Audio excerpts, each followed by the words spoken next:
name is Dr. Neil Cohen, and I'm a chiropractor. Today we're going to talk about what a chiropractor actually does. Chiropractors work with the vital forces that have to do with your health and your well-being.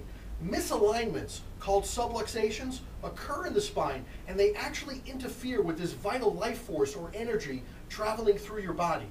Subluxations can occur at any time and at any age. Chiropractors are the only ones qualified to detect and correct subluxations. I want to encourage you to come into the office, get adjusted, get clear, get connected back to your source so you could live your life healthy and at full potential. My name is Dr. Neil Cohen.